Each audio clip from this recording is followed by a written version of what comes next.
नमस्कार दर्शकों, स्वागत है आप सभी का हमारे YouTube channel easy geography universal geography club में।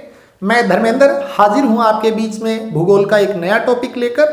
आज का जो हमारा टॉपिक रहेगा विश्व जनसंख्या वितरण घनत्व एवं वृद्धि, और इस टॉपिक को हमने 4 सब टॉपिक्स में बांटा है जो इस प्रकार रहेंगे। विश्व में जनसंख्या वितरण के प्रारूप, यानी पूरे विश्व में जनसंख्या का भौगोलिक वितरण। नेक्स्ट हमारा सब टॉपिक रहेगा जनसंख्या का घनत्व। थर्ड सब टॉपिक रहेगा महाद्वीपों के अनुसार जनसंख्या का वितरण और घनत्व। और लास्ट रहेगा जनसंख्या वितरण को प्रभावित करने वाले कारक। तो बढ़ते हैं हमारे पहले सब टॉपिक की तरफ। आप देख सकते हैं मोटे तौर पर विश्व की 90% जनसंख्या 10% स्थल पर निवास करती है। पाई चार्ट के द्वारा भी आप देख सकते हैं, इसमें ब्लू कलर से जो एरिया इसमें दिखाया गया है वो 10% क्षेत्रफल को दर्शाता है, और जो ऑरेंज कलर से जो क्षेत्र दिखाया गया है वो विश्व के 90% भूभाग को दर्शाता है। लेकिन जनसंख्या की बात करें तो आप देख सकते हैं कि जो 10% नीला क्षेत्र है, जो भूभाग क्षेत्र है, वहां विश्व की 90% जनसंख्या निवास करती है, यानी वहां पर जनसंख्या का बहुत ज्यादा दबाव संसाधनों के ऊपर है। इसके विपरीत जो 90% क्षेत्र है विश्व का, वहां विश्व की केवल 10% जनसंख्या निवास करती है, यानी वहां पर जनसंख्या बहुत ही विरल है। इसका कारण कुछ भी हो सकता है, वो हम अपने आने वाले टॉपिक है उसमें डिस्कस करेंगे कि ऐसे कौन कौन से कारण हैं जिसकी वजह से कुछ क्षेत्र ऐसे हैं जहां जनसंख्या का दबाव बहुत ज्यादा है, और कुछ क्षेत्र ऐसे हैं जहां जनसंख्या बहुत ही विरल पाई जाती है। पूरे विश्व में जनसंख्या वितरण के आंकड़ों पर अगर एक नजर डालें तो आप देख सकते हैं विश्व के 10 सर्वाधिक आबादी वाले देशों में विश्व की लगभग 60% जनसंख्या निवास करती है। इन 10 देशों में 6 देश एशिया महाद्वीप में अवस्थित है। एशिया के इन 6 देशों को पहचानिए। आप देख सकते हैं आपके सामने टॉप 10 कंट्रीज की लिस्ट है जिनमें दुनिया की सबसे ज्यादा जनसंख्या निवास करती है। आइए एक नजर डालते हैं। चीन, जो कि विश्व में सर्वाधिक जनसंख्या वाला देश है। उसके बाद हमारे देश भारत का नाम आता है। विश्व में जनसंख्या की दृष्टि से हम दूसरे स्थान पर आते हैं। यूनाइटेड स्टेट्स यानी कि संयुक्त राज्य अमेरिका, ये तीसरे स्थान पर है। Indonesia, Pakistan, Brazil, Nigeria, Bangladesh, रूस और मेक्सिको, ये दुनिया के वो 10 देश हैं जहां विश्व की सर्वाधिक जनसंख्या निवास करती है। अब इनमें से चिन्हित करते हैं कि वो कौन से 6 देश हैं जो एशिया महाद्वीप में स्थित हैं और सर्वाधिक जनसंख्या को घेरते हैं। China, India, Indonesia, Pakistan, Bangladesh और रसिया, ये एशिया महाद्वीप के वो 6 देश हैं जो टॉप 10 पॉपुलेटेड कंट्रीज के अंदर शामिल हैं। विश्व में सर्वाधिक जनसंख्या वाले 10 देशों में रहने वाली जनसंख्या के प्रतिशत पर अगर एक नजर डालें तो आप देख सकते हैं कि चीन में विश्व की लगभग 19.5% जनसंख्या निवास करती है। और बात करें एशिया महाद्वीप की तो चीन में एशिया महाद्वीप की लगभग 31% जनसंख्या निवास करती है। भारत, जो कि जनसंख्या के मामले में दूसरे नंबर पर है, यहां दुनिया की लगभग 17.5% जनसंख्या निवास करती है। और अगर एशिया महाद्वीप की बात करें तो यहां एशिया महाद्वीप की लगभग 29% जनसंख्या निवास करती है। इसके बाद जो टॉप 10 में 8 कंट्रियां बच जाती हैं, उनके अगर आप आंकड़ों पर नजर डालें तो इन देशों में जो जनसंख्या का प्रतिशत है वो 4.5, 3.4, ब्राजील 2.8, पाकिस्तान 2.7% इस प्रकार से है। यानी कि एशिया की जो टॉप 2 कंट्रीज हैं, चाइना और इंडिया, वो विश्व में बहुत ज्यादा जनसंख्या निवास करने वाले स्थानों में से आती हैं। और अदर कंट्रीज की बात करें 41% जनसंख्या, और चाइना और इंडिया की अगर मिलाएं तो लगभग 37 यानी 37% जनसंख्या। तो विश्व के 190 देशों में जितनी जनसंख्या निवास करती है उतनी जनसंख्या एशिया के 2 देशों में निवास करती है। तो ये बड़ी चिंतनीय है इन देशों के लिए स्थिति। यहाँ जनसंख्या ज्यादा क्यों है, अन्य देशों में जनसंख्या क्यों है, उससे जुड़े बहुत से कारण जो जनसंख्या वितरण को प्रभावित करते हैं वो आने वाले हमारे जो वीडियोज हैं उनमें चर्चित रहेंगे। तो बढ़ते हैं आगे, बात करते हैं जनसंख्या के घनत्व की। भूमि की प्रत्येक इकाई में उस पर रह रहे लोगों के पोषण की सीमित क्षमता होती है, अतः लोगों की संख्या और भूमि के आकार के बीच के अनुपात को समझना आवश्यक है। यही अनुपात जनसंख्या का घनत्व होता है और इसे प्रति वर्ग किलोमीटर रहने वाले व्यक्तियों के रूप में मापा जाता है। आप समझ सकते हैं कि जिस भूमि पर लोग रहते हैं उस भूमि में लोगों का भरण पोषण करने की क्षमता सीमित होती है, क्योंकि एक समय के बाद जनसंख्या का दबाव भूमि पर बढ़ता जाता है और उसकी जो भरण पोषण की क्षमता है वो कम होती जाती है।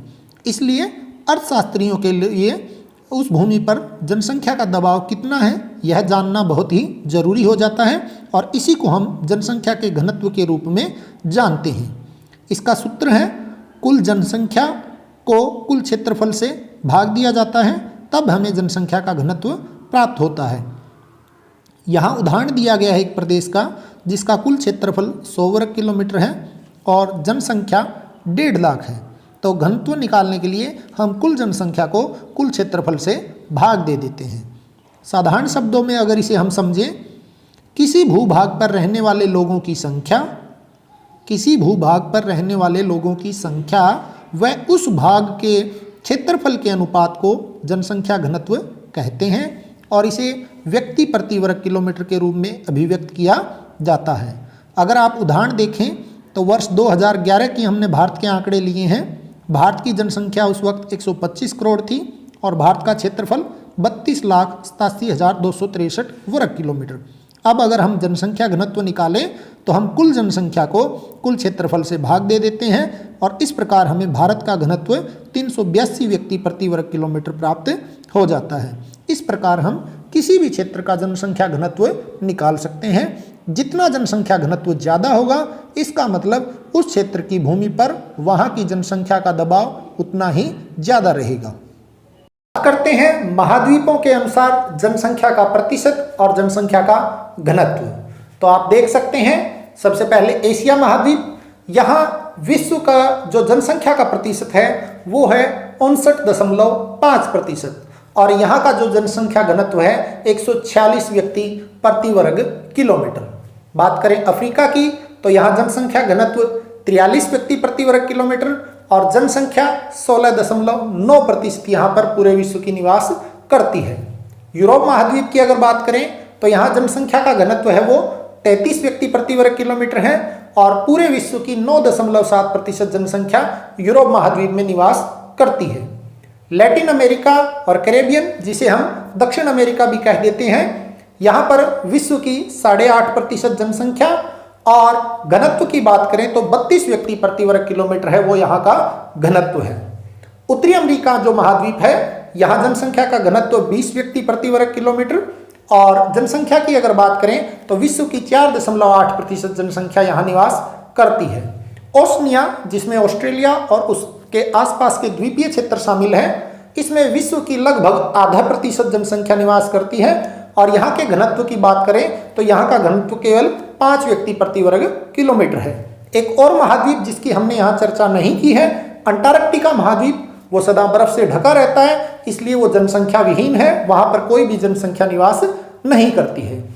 इसी आंकड़े को हम पाई चार्ट के द्वारा भी समझ सकते हैं और आप देखेंगे पूरे विश्व का बहुत बड़ा हिस्सा है वो एशिया महाद्वीप के हिस्से में आता है। विश्व की 60% जनसंख्या है वो केवल एशिया महाद्वीप में निवास करती है। अफ्रीका जो हम चर्चा कर चुके हैं लगभग 17% जनसंख्या, यूरोप में लगभग 9.7% जनसंख्या विश्व की निवास करती है, दक्षिण अमेरिका 8.5%, उत्तरी अमेरिका 4.8% और ऑस्ट्रेलिया सहित उसके जो द्वीपीय क्षेत्र है जिन्हें ओशनिया कहा जाता है वहां विश्व की लगभग 0.5% जनसंख्या निवास करती है। अब बात करते हैं आज की हमारी इस वीडियो के आखिरी सब टॉपिक के बारे में, जनसंख्या के वितरण को प्रभावित करने वाले कारक। तो देखिए 4 महत्वपूर्ण कारक यहाँ दिए गए हैं। भौगोलिक कारक यानी प्राकृतिक कारक इन्हें हम कह सकते हैं, जिसमें जल, भू-आकृति यानी कि धरातल, जलवायु और मृदा आदि ऐसे कारक हैं जो कि जनसंख्या के वितरण को प्रभावित करते हैं। आर्थिक कारकों की बात करें तो इसमें जितने भी आर्थिक क्रियाकलाप से जुड़ी चीजें हैं उसमें खनिज हो सकते हैं, कृषि हो सकती है, नगरीकरण हो सकता है और औद्योगिक क्रियाकलाप है, ये सभी भी जनसंख्या वितरण को प्रभावित करते हैं। नेक्स्ट हमारा जो कारक है सामाजिक और सांस्कृतिक कारक। सरकार की नीतियां, बहुत से हमारे रीति रिवाज, वो भी जनसंख्या के वितरण को प्रभावित करते हैं। और अन्य कारकों में हम बात कर सकते हैं जैसे रोजगार की सुविधा, परिवहन के साधन, जीवन के लिए जो आधारभूत सुविधाएं हैं। जहां जहां ये कारक उपलब्ध होते हैं उन क्षेत्रों में जनसंख्या ज़्यादा हो सकती है। इसके विपरीत जहां इन सुविधाओं का अभाव होता है वहां जनसंख्या में भारी कमी पाई जा सकती है। तो अब विस्तार से इन सभी बिंदुओं पर हम चर्चा करते हैं। सबसे पहले जनसंख्या के वितरण को प्रभावित करने वाले भौगोलिक कारकों पर एक नज़र डालते हैं। तो सबसे पहला हमारा कारक रहेगा जल की उपलब्धता। लोग उन क्षेत्रों में बसने को प्राथमिकता देते हैं जहां जल आसानी से उपलब्ध हो जाता है। बिल्कुल सही बात है। उदाहरण भी दिया गया है कि विश्व की जो नदी घाटियां हैं वो सघन बसे हुए क्षेत्र हैं। आप अपने आसपास के क्षेत्रों पर भी नजर डाल सकते हैं। भारत और हरियाणा का उदाहरण भी ले सकते हैं। जैसे हरियाणा का दक्षिणी क्षेत्र, भारत का पश्चिमी क्षेत्र जिसमें राजस्थान शामिल है, और विश्व की अगर बात करें तो सहारा मरुस्थल का आप उदाहरण ले सकते हैं। ये कुछ ऐसे क्षेत्र हैं जहां जल की कमी है, जिसकी वजह से यहाँ जनसंख्या विरल पाई जाती है। इसकी अपेक्षा भारत के आप गंगा की मैदान की बात करें, विश्व में आप मिस्र नदी के डेल्टा की बात करें या अन्य नदियों के विभिन्न क्षेत्रों की बात करें, तो वहां अगर जल की उपलब्धता है तो उन क्षेत्रों में जनसंख्या ज़्यादा पाई जाती है। इसके विपरीत जिन क्षेत्रों में जनसंख्या कम है उसका एक बहुत बड़ा कारण है जल की कमी। जनसंख्या वितरण को प्रभावित करने वाला दूसरा भौगोलिक कारक है भू आकृति, जिसे आप धरातल भी कह सकते हैं। देखिए, लोग समतल मैदानों और मंद ढालों पर रहने को वरीयता देते हैं। इसका कारण यह है कि यहाँ फसलों का उत्पादन, सड़कों का निर्माण और उद्योग आसानी से लगाए जा सकते हैं। इसके अलावा गंगा के मैदान का यहाँ उदाहरण दिया गया है जहाँ बहुत ज़्यादा जनसंख्या निवास करती है। तो इससे हम समझ सकते हैं कि जो समतल मैदान होते हैं वहाँ परिवहन का जाल बिछाना बड़ा आसान होता है, उद्योगों के लिए अनेक सुविधाएं आसानी से मिल जाती हैं। इसके अलावा उस क्षेत्र में सड़कों का निर्माण करना, कृषि का उत्पादन करना बड़ा आसान काम होता है। तो इसलिए भू आकृति ज़्यादा जनसंख्या या किसी क्षेत्र में विरल जनसंख्या का भी कारण बन सकती है। देखिए, पर्वतीय और पहाड़ी क्षेत्र हैं वो परिवहन के तंत्र में बाधा होते हैं, इसलिए वहाँ कृषि के लिए और उद्योगों के विकास के लिए अनुकूल दशाएं नहीं होती, इसलिए वहाँ जनसंख्या कम पाई जाती है। उदाहरण दिया गया है हिमालय के पर्वतीय भाग का, क्योंकि पर्वतीय क्षेत्र है, ढाल बहुत तेज होता है। ऐसे क्षेत्रों में ना तो परिवहन की सुविधा आसानी से हो पाती है, ना कृषि की सुविधा होती है, और लोगों को जो दैनिक जीवन की जो दिनचर्या होती है उसमें भी परेशानियां आती हैं। तो ऐसे क्षेत्रों में लोग बसना कम पसंद करते हैं और वहां जनसंख्या विरल होती है। इसके विपरीत जहां भू आकृतियां समतल है या कम ढाल वाली है वहां जनसंख्या में सघनता पाई जाती है। जलवायु, ये वो अगला कारक है जो जनसंख्या वितरण को बहुत ज्यादा प्रभावित करता है। देखिए, अति उष्ण और ठंडे मरुस्थलों की विषम जलवायु मानव बसाव के लिए ठीक नहीं होती। ऐसे क्षेत्रों में जनसंख्या विरल पाई जाती है। आप उदाहरण ले सकते हैं भारत के शीतकालीन क्षेत्रों का, जैसे कि हिमालय पर्वतीय क्षेत्र। सियाचिन ग्लेशियर एक ऐसा इलाका है जहां की जलवायु बड़ी ही विषम है, इसलिए वहां पर जनसंख्या विरल है। इसी तरीके से आप विश्व के ध्रुवीय क्षेत्रों की अगर बात करें तो वहां की जलवायु भी बड़ी विषम है। भूमध्य रेखीय क्षेत्र की बात करें तो वहां की जलवायु बड़ी गर्म है, इस कारण इन क्षेत्रों में जनसंख्या बड़ी विरल पाई जाती है। इसके विपरीत विश्व के जो मध्य अक्षांश है वहां की जलवायु ठीक है, या समुद्र तटीय क्षेत्र है वहां की जलवायु अगर सम है तो उन क्षेत्रों में जनसंख्या ज्यादा पाई जाती है। मध्य अक्षांशों में स्थित भूमध्य सागर का यहाँ उदाहरण दिया गया है। यहाँ जनसंख्या ज्यादा होने का कारण है कि यहाँ की जलवायु है वो मानव जीवन के लिए ठीक है। अगला जो हमारा कारक है जो जनसंख्या वितरण को प्रभावित करता है वो है मृदा। उपजाऊ दोमट मिट्टी वाले प्रदेशों में लोग अधिक निवास करते हैं क्योंकि यहाँ गहन कृषि की जा सकती है। बिल्कुल सही। नदी घाटियों के वो क्षेत्र जहाँ डेल्टा है या नदियों द्वारा उपजाऊ मिट्टी लाई गई है, जहाँ कृषि कार्य आसानी से हो सकते हैं, ऐसे क्षेत्रों में वास्तव में जनसंख्या अधिक निवास करती है। इसके विपरीत ऐसे क्षेत्र जहाँ की मिट्टी शुष्क है, पर्वतीय है या अनुपजाऊ है, उन क्षेत्रों में लोग अपनी आजीविका ढंग से नहीं कमा पाते हैं, इसलिए ऐसे क्षेत्रों में लोग हैं वो कम निवास करते हैं। क्या आप भारत में उन क्षेत्रों के नाम बता सकते हैं जहां कम उपजाऊ मृदा के कारण विरल जनसंख्या पाई जाती है? तो आप इसमें शुष्क मिट्टी वाले राजस्थान के क्षेत्रों को ले सकते हैं, पर्वतीय क्षेत्रों को भी ले सकते हैं, उत्तर पूर्व के जो हमारे 7 राज्य हैं उनको भी आप उदाहरण के तौर पर ले सकते हैं। जनसंख्या को प्रभावित करने वाले आर्थिक कारकों पर अगर नजर डालें तो खनिज एक ऐसा आर्थिक कारक है जो जनसंख्या के वितरण को प्रभावित करता है। देखिए, खनिज निक्षेपों से युक्त क्षेत्रों में उद्योगों को स्थापित किया जाता है। खनन और औद्योगिक गतिविधियां रोजगार पैदा करती है।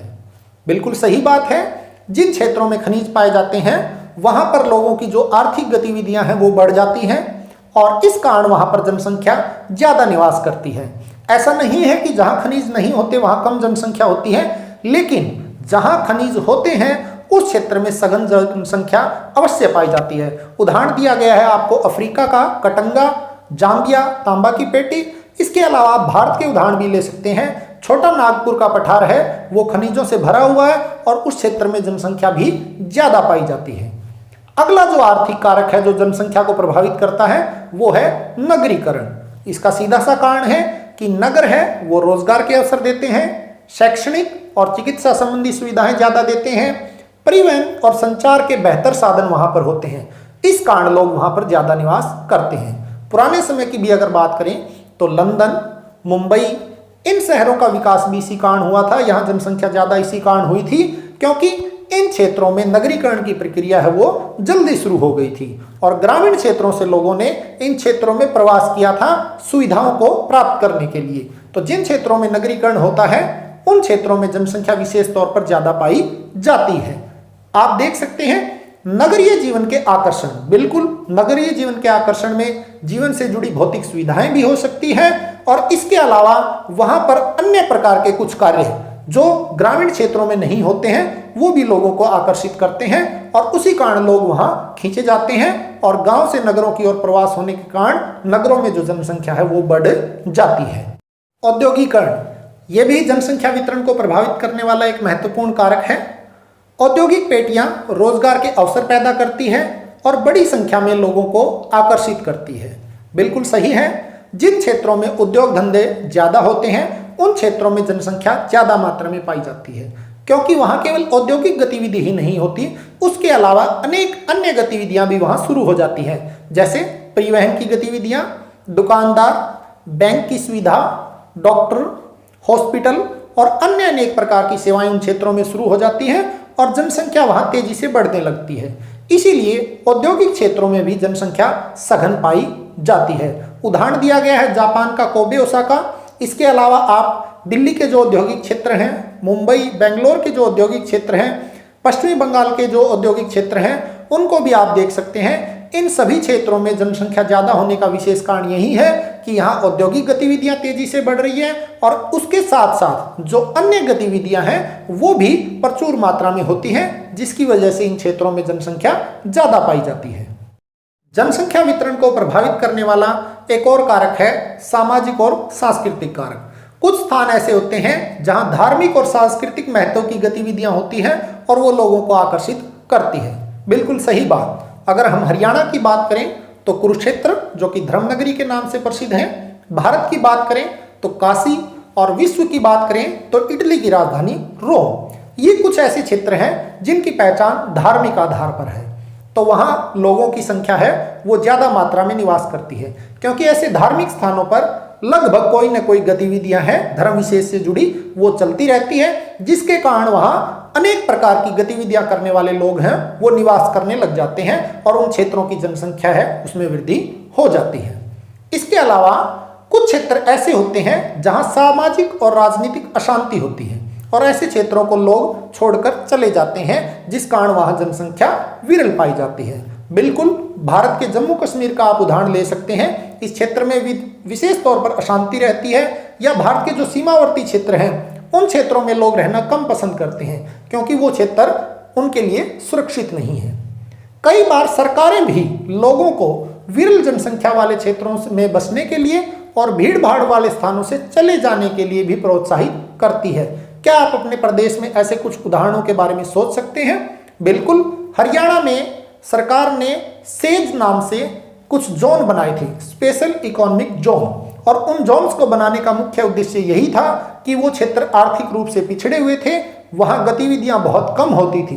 तो ऐसे क्षेत्रों को इसलिए बनाया गया ताकि लोग रोजगार के लिए या अन्य गतिविधियों के लिए उन क्षेत्रों में आए और उन क्षेत्रों का भी पूरी प्रकार से विकास हो पाए और वहां जनसंख्या में बढ़ोतरी हुई भी, क्योंकि उसका कारण ये था कि वहां सरकार ने जो योजनाएं बनाई थी वो बड़ी पॉजिटिव थी और उसी को देखकर वहां पर जनसंख्या है उसमें लगातार बढ़ोतरी हुई।